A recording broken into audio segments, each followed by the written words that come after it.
School of Universal and Practical Knowledge, under commanding General Yohana, presents the Lord's 55th Annual Passover. That's right, the Lord's 55th Annual Passover is rapidly approaching. Commanding General Yohana is calling for all blacks, Hispanics, and Native Americans to remember what the Lord did for us by saving us from our oppressors and choosing us to be a special people unto Him, the real Jews and Israelites. Passover will be held in Durham, North Carolina. Pay your Passover fee. Anyone 17 years of age or older must pay $200. Come and enjoy fresh lamb, unleavened bread, and the Spirit of Christ. Can't wait to see you all there, Israel. Shalom.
Hey, Shalom, Israel.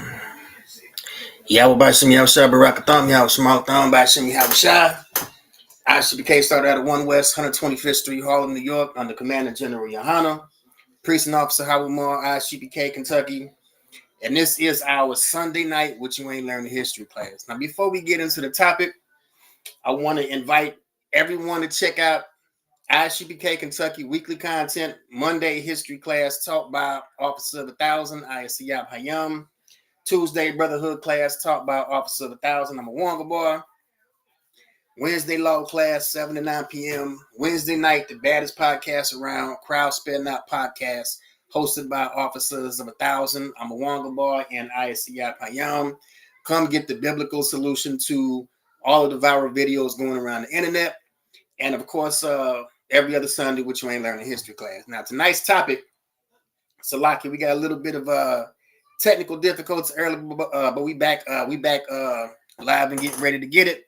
But tonight's topic is the forgotten culture of American Indians and the family of Nat Turner.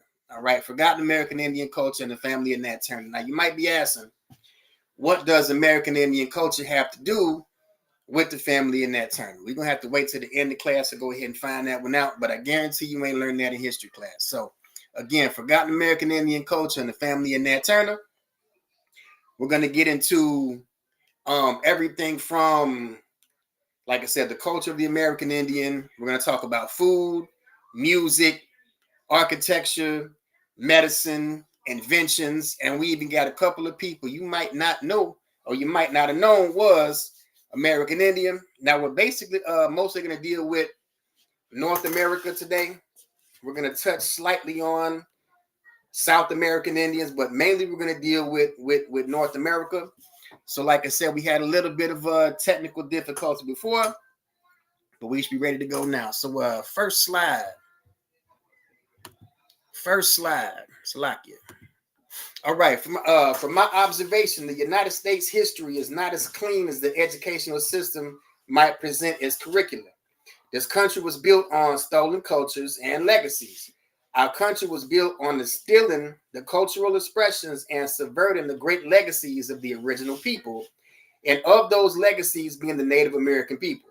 Native American history is often omitted or altered in textbooks included in school curriculum. Now, we're going to talk about some of the stealing of these cultural expressions and the great legacy of the indigenous people of the America. Again, we're going to talk about food.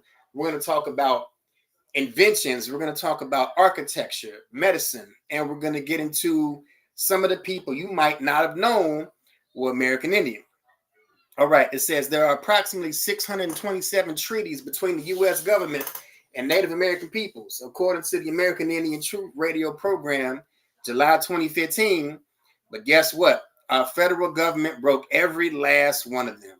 Never followed through with one treaty, according to the same radio program. Before white Europeans landed in America, there were 1,200 thriving Native tribes. But when the Europeans got here, the government they set up manipulated the Native peoples and conducted heinous genocidal practices on them. Because of their actions, there are a little over 500 tribes existing today. So again, because of the maniacal genocide of our oppressor, there are only 500 tribes in existence today. The history, the very little history we do know about Native peoples isn't enough. Our textbooks in high school and college don't necessarily inform us that Benjamin Franklin, along with the founding fathers of the U.S., befriended the Iroquois tribe and created the Constitution. Now, we're going to talk about that later, how the United States took from the Great Law of Peace invented by the Iroquois Nation and came up with their Constitution based on an American Indian Constitution. It says, however, the ideas and principles in it was stolen from a document known as the Great Law of Peace, written by the Iroquois Confederacy, according to the same American Indian Truth broadcast. Again, the Iroquois tribe and created the U.S. Constitution. It says the ideas and principles in it was stolen from a document known as the Great Law of Peace, written by the Iroquois Confederacy. And again, we're going to talk about that here in just a minute. Here's your source, Truman Media Network. Hey, Shalom, Lord in Christ, warrior.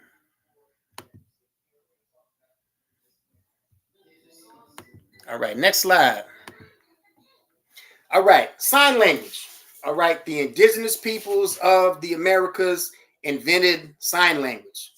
All right, hidden history of hand talk, the Native American sign language that predated American Sign Language by centuries. All right, centuries before we had American Sign Language. Native Sign Language, broadly known as hand talk, was thriving across North America. Hand talk would be influential in the formation of American Sign Language, but it has largely been written out of history. All right, sign language comes from the indigenous peoples of the Americas. All right, next slide. Let's talk about food real quick. All right, source, Science Direct. It says 60% of the food consumed worldwide originated in the New World. All right, everything from tomatoes to sweet potatoes to onion and bell pepper, grits, hominy, etc. All these foods come from the Americas, and we're going to get into a little bit of the diet of the American Indian here in just a minute. All right, next slide. All right, in 1514, explorer Hernando de Soto attended a feast with the Chickasaw tribe in what is present-day Mississippi, where a pig was being roasted on the barbecue. Source, history of barbecue. All right, indigenous peoples of the Americas, in case you didn't know, invented the practice of barbecue. All right, if you enjoy barbecue today, you can thank an Indian for it. All right, 1514, explorer Hernando de Soto attended a feast with the Chickasaw tribe in what is present-day Mississippi, where a pig was being roasted on the barbecue. Source, history of barbecue. All right, again, if you enjoy barbecue today, I don't care if you call it Kansas City barbecue, Texas barbecue, Alabama barbecue, North Carolina barbecue. If you enjoy barbecue today, you can thank an American Indian for it. All right, and here is an image of a Chickasaw Indian from the 1800s. Now, I want y'all to keep this image in mind when we talk about a very important person of Chickasaw descent when we talk about music later on. All right, shalom, Lord in Christ, sir. What's going on with you? All right, next slide. So again, American Indians invented the practice of barbecue. All right, American Indians invented the practice of barbecue. All right, next slide. The Native American origins of gumbo. Yes, the Native American origins of gumbo. We try to make sure to give credit where credit is due. It is a shared tradition now, but we learned it from who? Native Americans. All right, Native American origins of gumbo. Next slide. Indigenous people often don't receive that level of credit, though in the complicated origin story of gumbo, for years, historians and historians and cookbook authors promoted a story that gumbo started simmering on stovetops after an incident known as the Frying Pan Revolt or the Petticoat Insurrection. Legend has it that 1772, a group of French housewives, fed up with the colony's bland, unfamiliar ingredients, banged on pots and pans outside the house of Louisiana Governor John Baptiste Lemoyne de Bienville. Bienville foisted the woman onto his housekeeper, who taught them what she had learned from Choctaw people about cooking with local ingredients. Here's your source. All right. Choctaw Indians, shout out my Choctaw people. Choctaw Indians invented gumbo. All right. If you enjoy gumbo today, all right, give credit where credit is due. Choctaw Indians invented gumbo. All right. To a far greater degree than anyone realizes, several of the most important food dishes that Native Americans, such as Cherokee, Chickasaw, Choctaw, Muscogee Creek of the southeastern USA, live on today is the soul food eaten by both black and white Southerners. All right. Hominy, for example, is still eaten. Grits, cornbread used by Southern cooks, Indian fritters, variously known as hoe cake. Now, if you ain't country, all right, a hoe cake is pretty much a pancake made from cornmeal. All right, a hoe cake is a pancake made from cornmeal. All of these things were eaten by Southeast Indians. All right, again, Cherokee, Chickasaw, Choctaw, and Muscogee Creek. All of these people ate hominy, grits, all right, cornbread, etc. Let's get into it. All right, here's an image of some Choctaw Indians. All right, shout out my Choctaw Indians. All right, next slide. Indian boiled cornbread is present in Southern cuisines as cornmeal dumplings and hush puppies. All right, if you eat hush puppies with your fried fish, you can thank an American Indian. All right, if you eat hush puppies with your fried fish, you can thank an American Indian. All right, Southerners cook their beans and field peas by boiling them, as did native tribes. And like the American Indians, Southerners cured their meats and smoked over hickory coals. All right, it happened on an expiatory day in the Chickasaw Nation. All right, shout out my Chickasaw people. In a far-flung corner of Oklahoma when I cracked open a self-published cookbook and was shocked by the familiarity of the recipes within. The grits, the cornbread, the sweet potato pies, and chicken and dumplings in the book look like a replica of my mother-in-law's family recipes in South Alabama. Look, if you enjoy grits, cornbread, sweet potato pie, chicken and dumplings, you can thank an American Indian. All right, if anybody ever wanted to know what's the food of American Indians, it's right here. All right, grits, cornbread, sweet potato pie, chicken and dumplings, gumbo, hush puppies, all of these things, barbecue, all of these things are American Indian food. All right, all of this is in the American Indian diet. Next slide. All right, inventions. The Iroquois and Seneca tribes invented baby bottles, the baby formula important to infants' health when breast milk is not available. Source, Advent Health. All right, the Iroquois Indians invented baby bottles. All right, American Indians invented baby bottles. Next slide. All right, here's an image of some Iroquois Indians. And if you notice,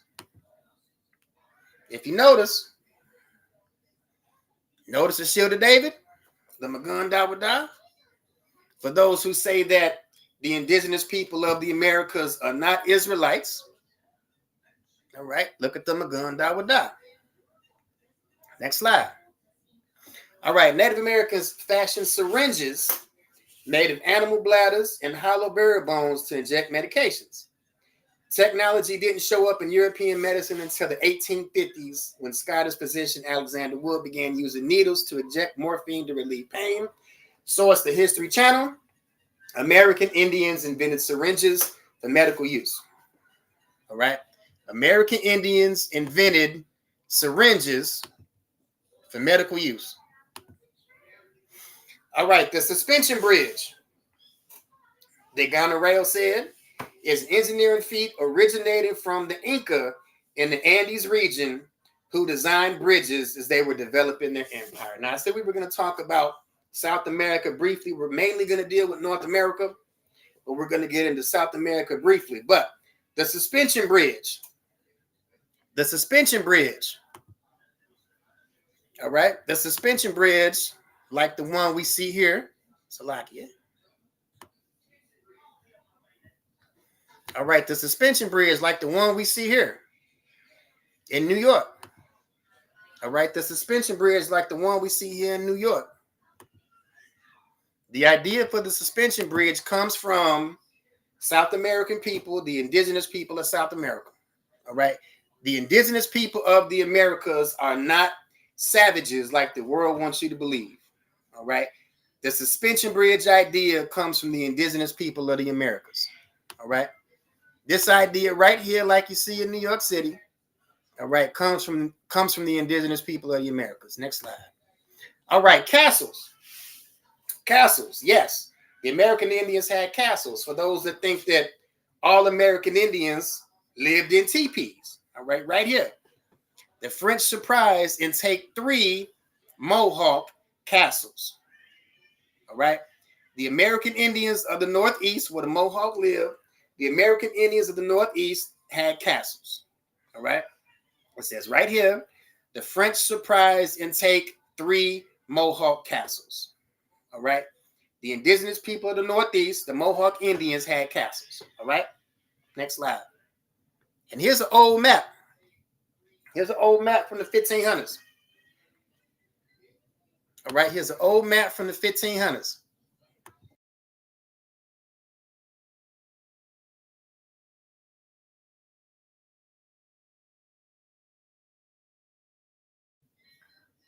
All right. Like I said, an old map from the 1500s. All right. It shows the Northeast right up there by New York, right? Canada. I believe that's the Hudson River. And you see 3 Mohawk Indian castles. All right. Next slide. All right. Here's an image of the Mohawk Indians here. Like I said, the Mohawk Indians had castles. Next slide. All right. Here's an image of a castle from the southeastern United States. All right, this was on a Spanish map in the early 1500s. And then if you go to the West Coast, all right, there's a story about 7 cities named Cibola. All right, 7 cities named Cibola, and this is in the southwestern United States. All right, from the website of the Corpus Christi Museum of Science and History. All right, so not only did we have suspension bridges, not only did we have castles in the Northeast and the Southeast, but we also had cities, large cities in the Southwest. All right, next slide. All right, here's an image of Aztec Emperor Montezuma. If you look at the dome building in the back, All right, I've talked about this in previous classes before, but the idea for the dome building comes from the Aztecs. All right, this is where the United States got their idea for the Capitol building from. All right, next slide. All right, the history of rubber. In its native regions of Central America and South America, rubber has been collected for a long time. Mesoamerican people, which include Aztecs, Olmecs, and Mayans, were making rubber 2,000 years ago by mixing milky white sap known as latex from rubber trees with juices from the morning glory vine. They formed a solid that was unexpectedly rather sturdy. Citizens used rubbers for balls, containers, strips to hold stone and metal tools, and even understood the use for water-resistant clothing. In 1735, a French scientist by the name of Charles de la Condamine visited South America and returned to Europe with the first ever samples of rubber. These samples led to the first scientific study of rubber.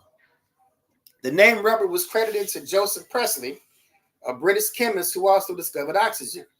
In 1770, Priestley observed that a piece of the material was extremely good for rubbing pencil markings off paper, hence the name rubber. Charles Goodyear, a self-taught scientist, opened up the uses for rubber considerably by discovering the vulcanization of rubber in 1839. Goodyear's vulcanized rubber was more durable than any non-sticky rubber compound created through the addition of sulfur and heat. Goodyear's vulcanization process vastly improved rubber beyond its natural state. Goodyear Tire and Rubber Company, worth $5.4 billion in 2020. This is how much of an animal our oppressor is. This is how much of an animal our oppressor is. All right, Goodyear Tire and Rubber Company, worth $5.4 billion as of 2020. All right, and how many of us knew that rubber comes from the indigenous people of the Americas? All right, without the indigenous people of the Americas, we wouldn't have no tires on our vehicles today. Without the indigenous people of the Americas, Goodyear Tire and Rubber Company wouldn't be worth $5.4 billion today. Again, our oppressor is the devil that the Bible speaks of. All right, next slide. How Mexican vaqueros inspired the American cowboy. Now, I bet y'all thought that cowboys comes from our oppressor. You grew up watching cowboys and Indians on TV, and you thought that cowboys come from our oppressor. All right. Next slide. All right. Hundreds of years before there was an American cowboy, there was the vaquero, an expert horseman who could adeptly herd cattle and whose skills with the lasso were legendary. Classic westerns have cemented the image of cowboys as white Americans, but the first wave of horse riding cow wranglers in North America were indigenous Mexican men. Source History Channel. All right, so this entire style, this entire culture, all right, comes from the indigenous people of the Americas, come from the American Indians. We are the originators of cowboys. All right, from the clothes to the cowboy hat to the boots, all of this comes from us. All right, so don't let anybody tell you that the cowboy hats and boots come from our oppressor. No, cowboy hats and boots come from the indigenous people of the Americas. Next slide. All right, this is an image of Emilio Zapata. All right, you can check out the clothes. All right, you can look up Emilio Zapata on your own time.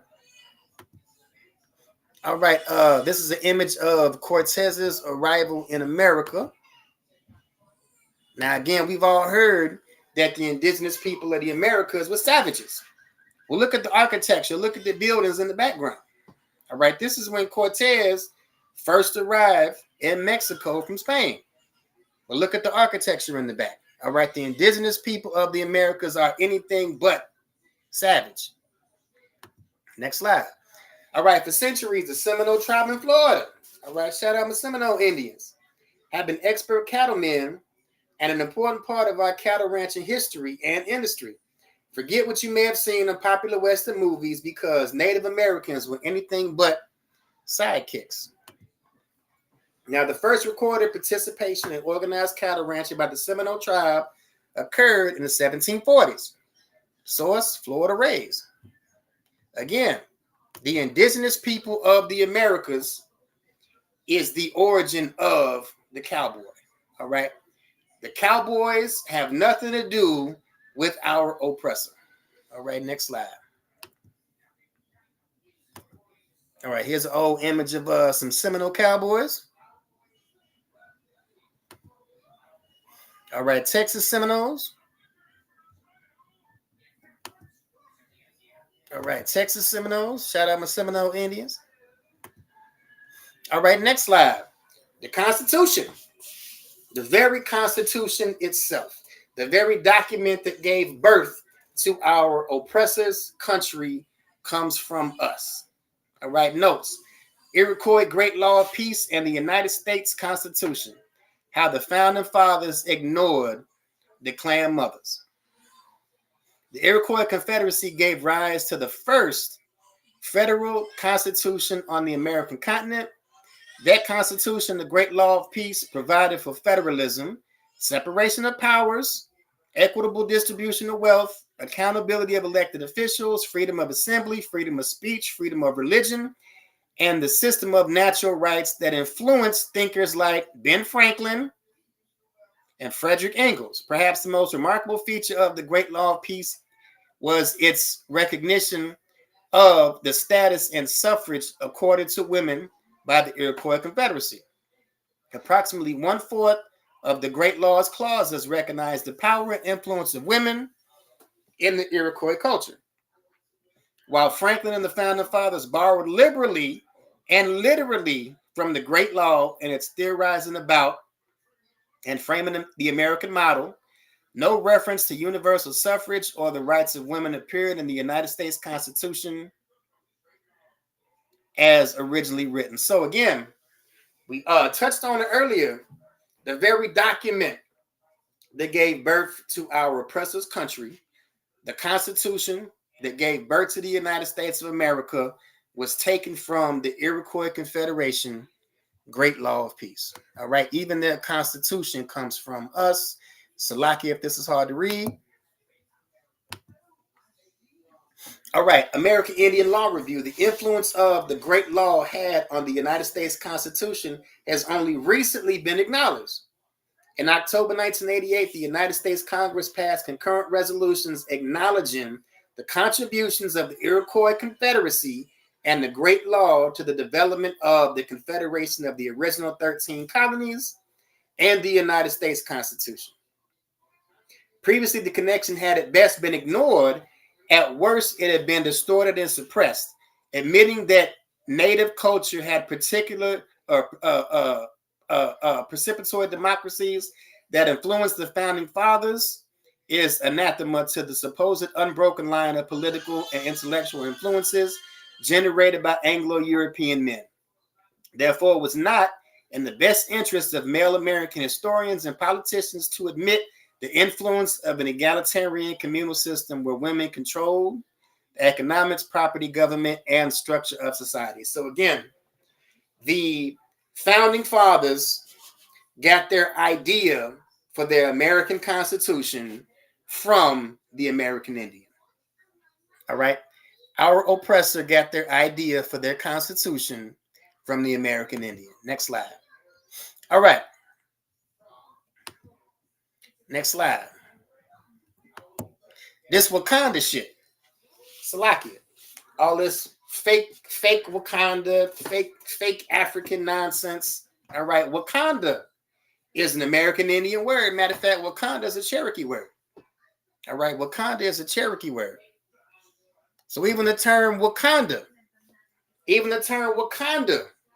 comes from the indigenous people of the Americas. All right. Even the term Wakanda comes from the indigenous people of the Americas.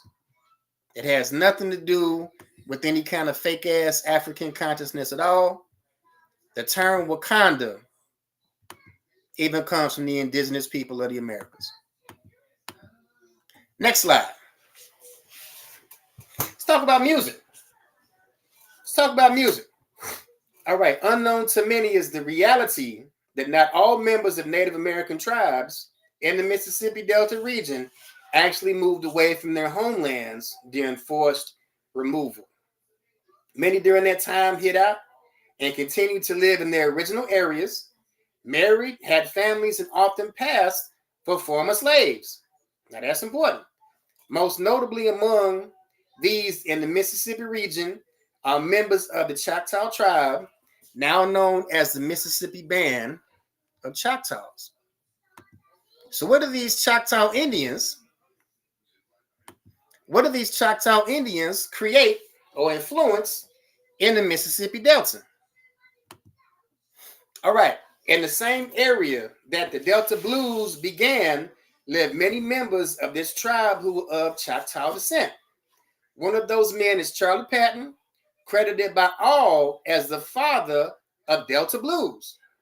Another heavy influencer of blues that is also known to be a Choctaw Indian is Chester Burnett, Howlin' Wolf. Yes, Howlin' Wolf, Cadillac Records. It says known to be a Choctaw Indian, not believed to be a Choctaw Indian, but known to be a Choctaw Indian, Chester Burnett, aka Howlin' Wolf. Yes, Howlin' Wolf, Cadillac Records, Smokestack Lightning, right, is a Choctaw Indian.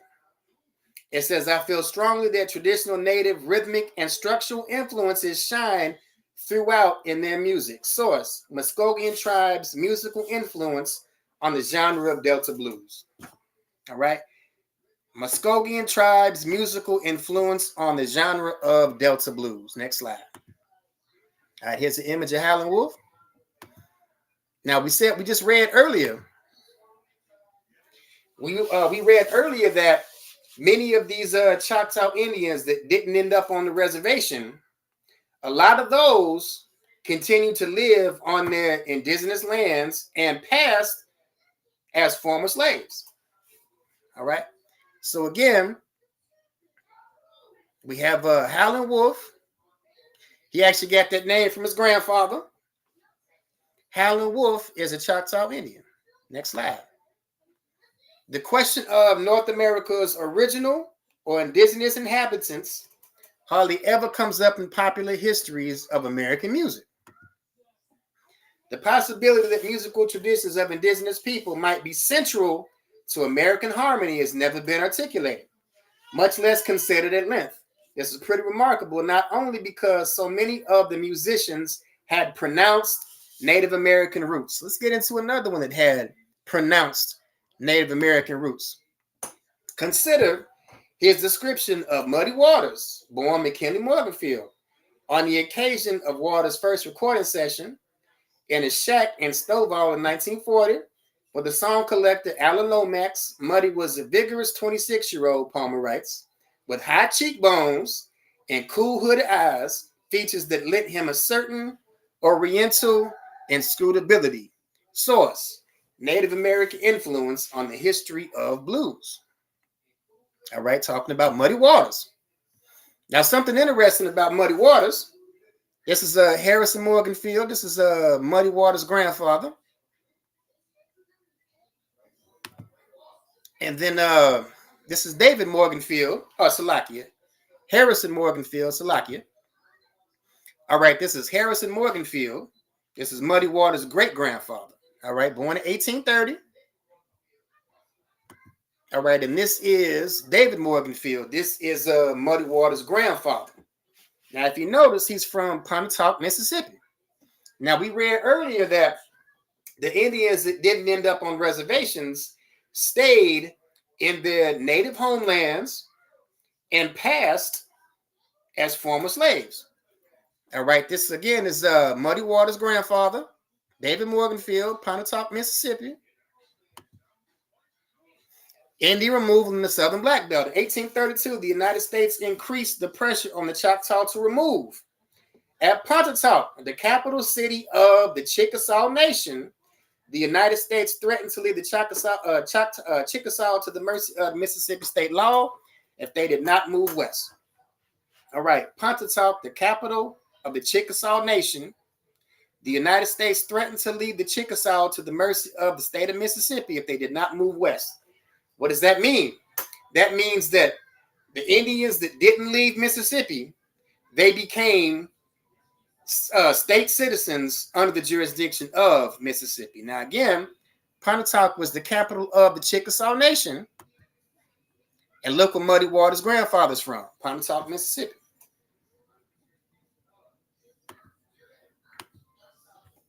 All right, here's an image of Muddy Waters. Again, Cadillac Records. All right, Native Americans were not credited for helping form blues, jazz, and rock. All right, again, Native Americans were not credited for helping form blues, jazz, and rock. And we just saw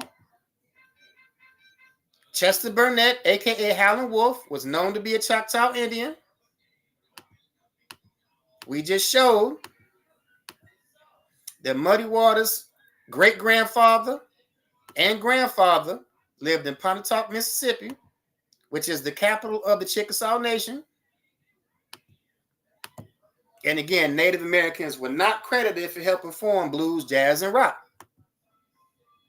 All right, let's talk about more people that you might not have known were American Indians. Let's talk about more people you might not have known were American Indians. This is Joseph Jackson's paternal grandfather. All right. Jack Gale, Choctaw Indian, born in 1801, died in 1880. This is Michael Jackson's great-grandfather. All right. The Jacksons were Choctaw Indians. All right. This is Joseph Jackson's paternal grandfather. All right. Jack Gale, Choctaw Indian. All right. The Jacksons were Choctaw Indians. Next slide. All right. This is Anderson McCullough. This is Rosa Parks' Cherokee grandfather.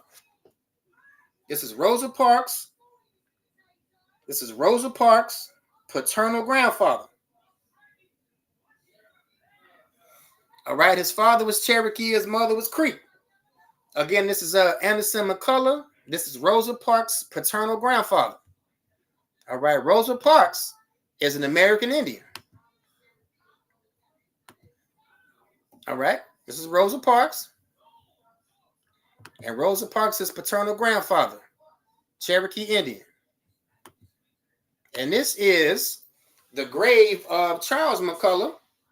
This is her great-grandfather. If you notice, he had a Masonic burial. All right, this is, again, Rosa Parks' grandfather, Anderson McCullough, Cherokee Indian. And this is the gravesite of Charles McCullough, Rosa Parks' great-grandfather. All right, if you notice, he had a Masonic burial. Could this be one of the reasons that she became the face of the civil rights movement in Montgomery over Claudette Colvin? Could this be one of the reasons she became the face over Claudette Colvin? That's another topic, another class for another night. But I guarantee you ain't learned this in history class. Next slide, Lena Horne. All right, the actress Lena Horne. Actress Lena Horne. This is Lena Horne's paternal grandfather, Edwin Fletcher Horne.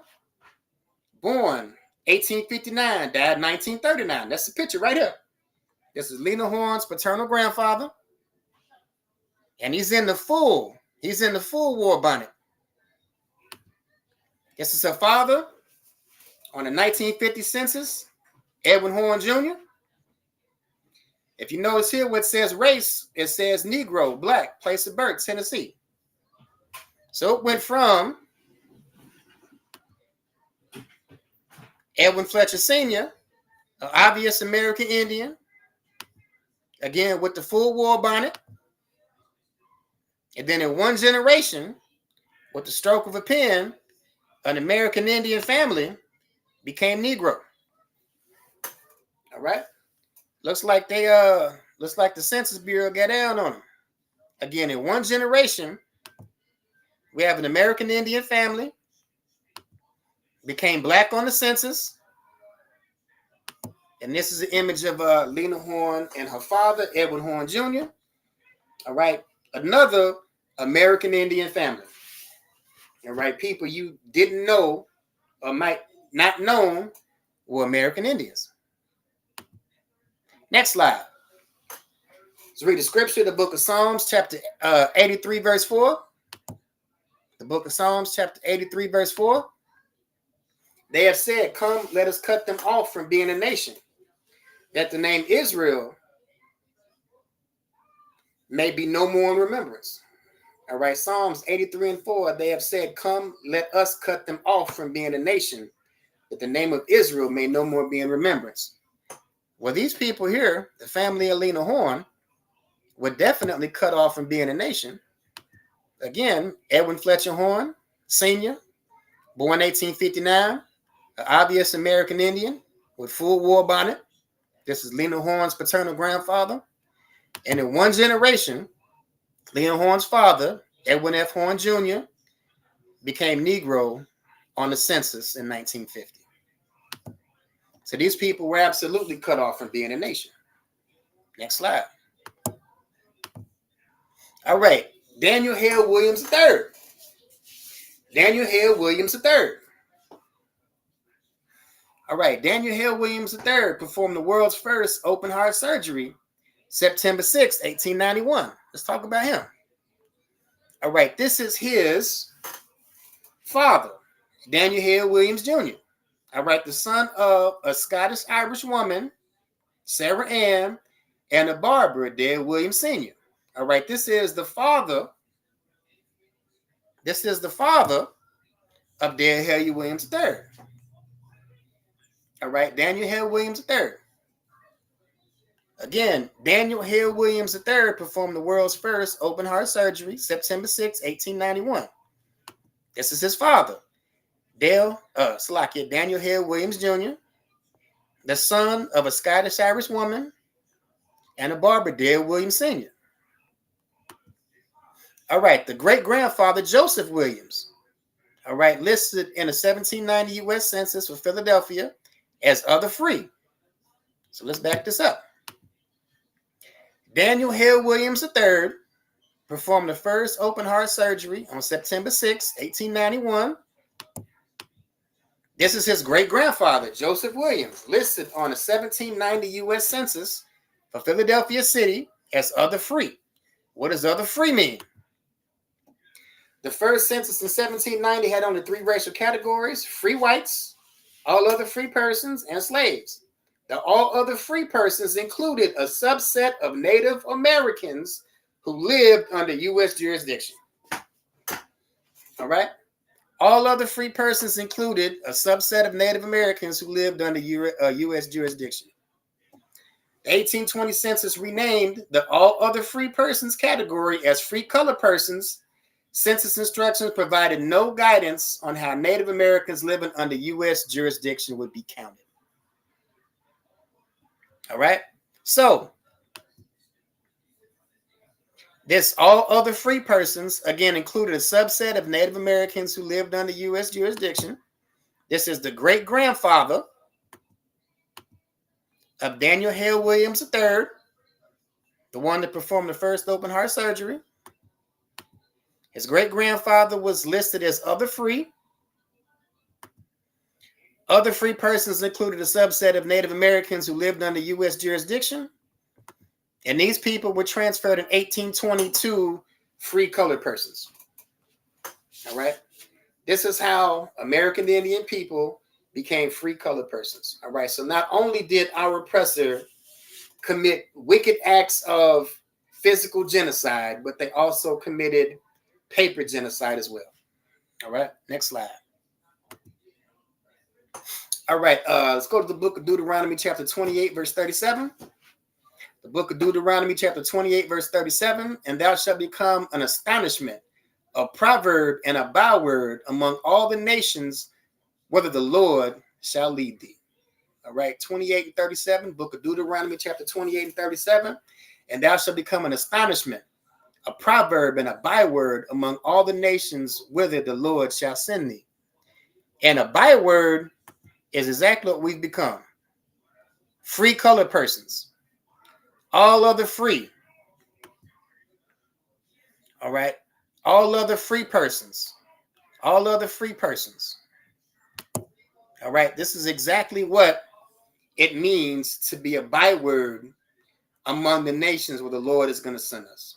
All right. This is what it means to be a byword among the nations where the Lord is going to send us. All right. Other free on a census. All right. Free whites, all other free persons and slaves. All other free persons. And by 1820, all other free persons became free colored persons. This is exactly what it means to be a proverb and a byword in the nations where the Lord is going to send us. Next slide. Now let's get into the family of Nat Turner. Let's get into the family of Nat Turner. So, like if this is hard to read, but this is a Nottoway Indian census, Southampton County, Virginia, July 18th, 1808. All right, the following enumeration of Nottoway Indian tribes was abstracted from the executive papers, July 1st, 1808, located at the Library of Virginia Archives Division, Richmond, Virginia. The tribal census is contained in a letter to the governor from the trustees of the Nottoway Indian tribe, dated July 18th, 1808. The trustees were seeking instructions concerning the leasing and or division of Nottoway Indian lands, and as such, predicated their enumeration based on a matrilineal line.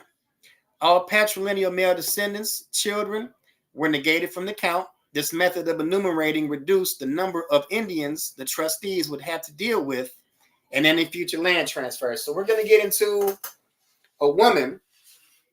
She was the queen of the Nottoway Indian Nation, and she actually lost her land in court to a white family named the Turners. All right, this woman named Edith, she lost in court. She lost her ancestral land in court, most of her land in court, to a white plantation owning family named the Turners. All right. So if you look right here, number 2, Tom Turner. All right. This is Nat Turner's father. All right. 36 years old. Tillage when he works. His employment is present unknown. And he has left his farm in the possession of a mulatto woman who has been kept by him as a wife. Now, this mulatto woman, now don't let the word fool you. All right. Mulatto in this time had a few different meanings. All right. It could mean a person who was mixed black and white descent, but it also could be another word for an Indian. All right. So this Tom Turner. All right. This is Nat Turner's father. If you skip down to the bottom, Nancy Turner, 34 years old. This was the mulatto woman that he kept as a wife. This Nancy Turner was Nat Turner's mother. All right. Now, number 10, if you go in the middle, Edie Turner, 54 years old. This was Nat Turner's grandmother. All right. This was the woman who lost her ancestral land in court to a white slave owning family named the Turners. All right. This is how the name Turner got on that family. All right. 1819, marriage license between Edie Turner and William Green. Lists them as free persons of color. In 1820, she is dubbed as Queen of the Nottoway Indian tribe, Southampton County, Virginia. So Nat Turner's grandmother was the queen of the Nottoway Indians. All right. Nat Turner's father and mother were both Nottoway Indians. Next slide. All right. It said Thomas Turner III and Nancy Turner had the following children. All right. Mary Woodson Turner, born in 1790, Southampton, Virginia. She married Pearson Turner in Southampton County, Virginia. If you go down to the bottom, it says Henry Turner, son of Thomas Turner III, and Nancy Turner was born in 1792. Next slide. Samuel. We're talking about Samuel Turner, the plantation owner. His cause of death, murdered by his slave, Nat Turner, starting the Turner Rebellion. Fact, owned famous slave Nat Turner, born Thomas Woodson. All right, so Nat Turner was born with the name Thomas Woodson. All right, let's see who Thomas Woodson is. All right, Virginians can be traced. Virginians can be found throughout Virginia. Once the communal tribal land was divided, the Nottoway were transformed under Virginia law into free blacks. All right, so the Nottoway Indians were classified as black, which is why we see Nat Turner, born Thomas Woodson. It says famous black slave. All right, Nat Turner, born Thomas Woodson. As a result, the Indians did not rush as a group to apply for their shares. Instead, the process of parceling out the land lasted several more years. In 1878, the children of Edwin Turner, heir to Edith Turner. Now, we just read Edith Turner. She was the queen of the Nottoway Indians. She lost most of her land in court to the white slave-owning Turner family. But what she did have left, she passed down to Edwin Turner. All right, made the last recorded application, 575 acres. 75 years later, in 1953, Turner descendants sold their life interest in some inherited land. So let's find out who this Edwin Turner is. All right, Nottoway Indian bloodline of Edith Turner, native name Wanye Runzaraw, the queen of the Nottoway Indian tribe.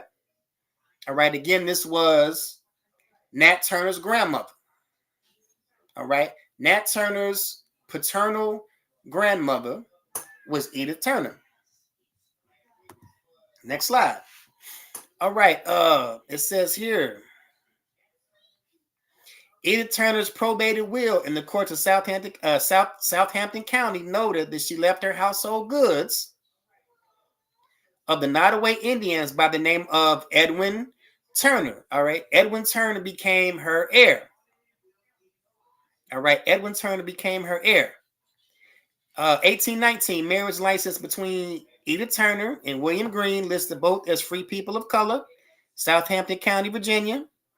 The Nottoway Indians were listed as free people of color on many county records. Up until early 1900s, were classified as colored. All right, this is how the Nottoway Indians became black on the census. All right, Edie Turner, aka Wanye Munsara, Nottoway Indian, 1754 to 1838. All right, and Thomas Woodson. All right, we just read earlier that Nat Turner, that started the famous Turner Rebellion, was born Thomas Woodson. This is a fact. Nat Turner was born Thomas Woodson. All right, so if this is hard to read, Salaki, I'll get it to you. All right, but Thomas Woodson was the wife of Edith Turner. All right, Thomas Woodson was the wife of Edith Turner. They had a son named Thomas Turner. Again, the Turners took on their name from a white slave-owning family whose last name was Turner. This was the white family that Edith lost her ancestral land to. And these Nottoway Indians became slaves to this white Turner family. That's how the name Turner got on these people. And Thomas Woodson and Edith are the grandparents of Nat Turner. All right, Thomas Woodson and Edith are the grandparents of Nat Turner. All right, this is Evelyn Hawkins. All right, Evelyn Hawkins. She's the granddaughter of Korean Turner. All right, it says, no matter how dark or bright some moments are, history teaches us all an important lesson. Take, for example, Alvin Turner and Evelyn Hawkins. Again, this is Evelyn Hawkins. They are descendants of Nat Turner, and have inherited 2 farms in the family. Remember I said earlier that the last of their land that wasn't lost to the slave-owning white Turner family, Edith, the queen of the Nottoway Indians, left to a man named Edwin Turner. This is where these 2 farms come from. Let's continue. Evelyn Hawkins has strong memories of that cave because her grandfather, Sidney Turner, often took her and the other 12 grandchildren across the farm to the famous site. She says it wasn't as much as a cave as it was a hole that Nat Turner appeared to have dug with his sword.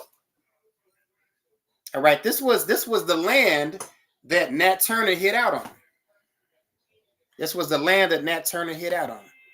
All right, Evelyn Hawkins and all her cousins are tightly knit.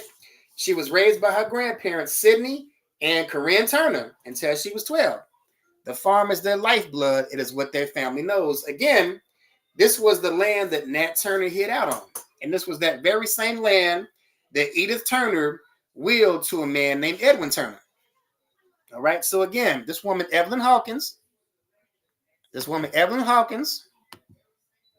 is a descendant of Nat Turner. All right, now this is, she also said that Sidney and Corinne were her grandparents. All right, this is James Turner. This is the father of Corinne. All right, so Corinne Turner is the grandmother of Evelyn Hawkins. All right, Corinne Turner is the grandmother of Evelyn Hawkins. And this is James Turner, the father of Corinne. So James Turner would have been Evelyn Hawkins' great-grandfather.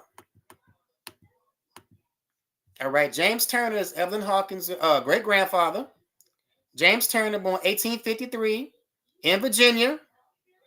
If you look where it says race, it says Indian, Native American. All right, James Turner, the great-grandfather of Evelyn Hawkins, who's still alive today. You can check her out. Evelyn Hawkins is still alive today. She's a descendant of Nat Turner. And this is her great-grandfather, James Turner, on a census in 1870, where it says race, it says Indian, Native American. Now, James Turner is the father of Salakia. James Turner is the son of Edwin Turner. Edwin Turner is the man who Edith Turner left her property to, right? The land that wasn't lost to the white slave-owning family named the Turners, right? The very same people that Nat Turner killed. Remember, Nat Turner killed Samuel Turner. This is how that name Turner got on this family of Nottoway Indians. And we just read how this family of Nottoway Indians was changed to free people of color.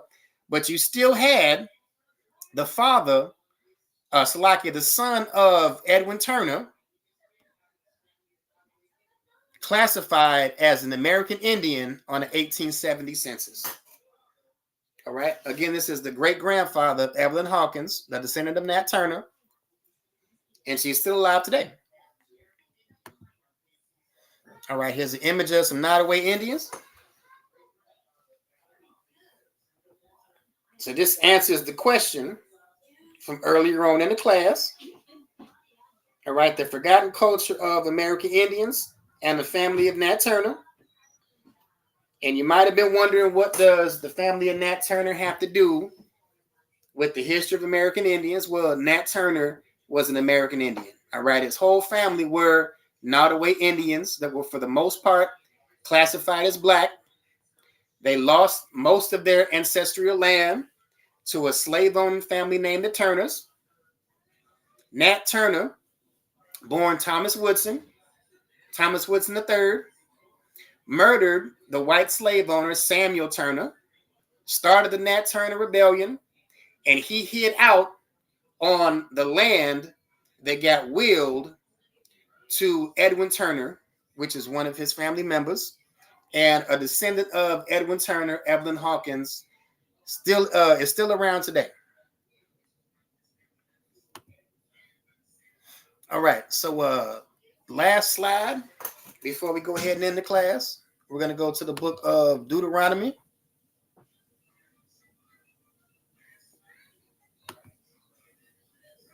We're going to go to the book of Deuteronomy. And Shalom, sir.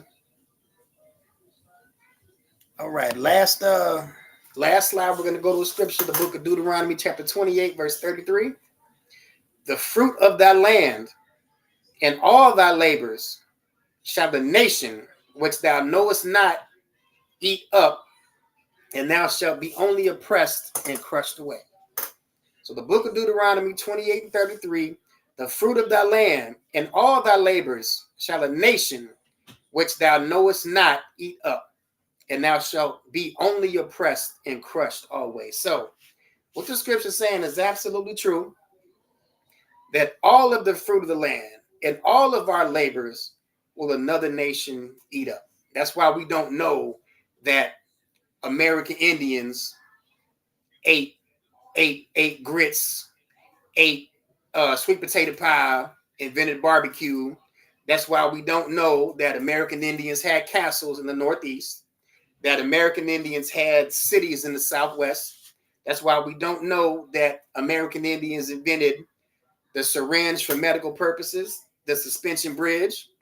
This is why we don't know that American Indians in Mississippi invented the blues and rock and roll. We just prove that Howlin' Wolf and Muddy Waters were American Indians. This is why we don't know that the Jackson family were American Indians. This is why we don't know that the family of Nat Turner were American Indians. All right. The fruit of thy land and all thy labors shall the nation which thou knowest not eat up, and thou shalt be only oppressed and crushed always. So that'll be the end of tonight's class. All right. Tune in every other Sunday, which you ain't learning history class. Every Monday, Tuesday, Wednesday, and Wednesday night for the podcast. With that, shalom, Israel.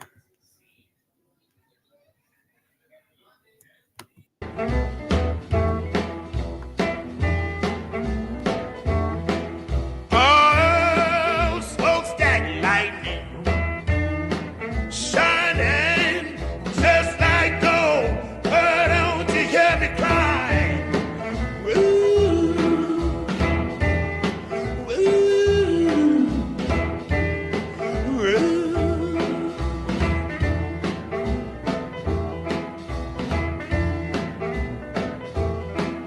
Oh, tell me, baby,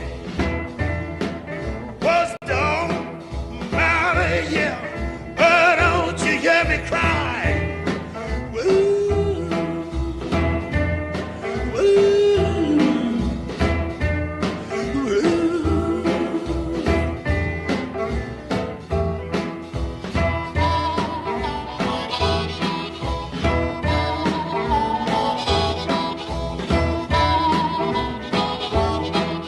Oh, tell me, baby, why did you stay last night? Oh, don't you hear me cry? Woo, woo, woo.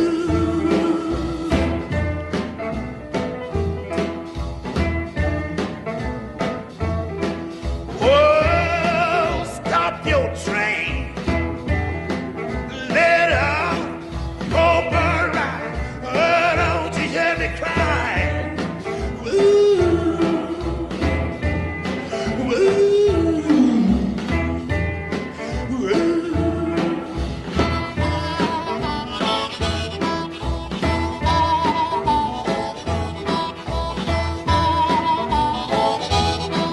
Oh, fire will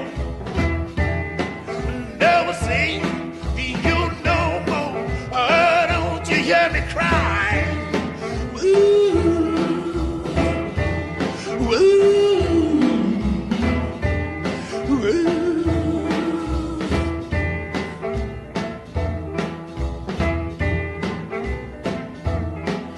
Oh, who bid hear me?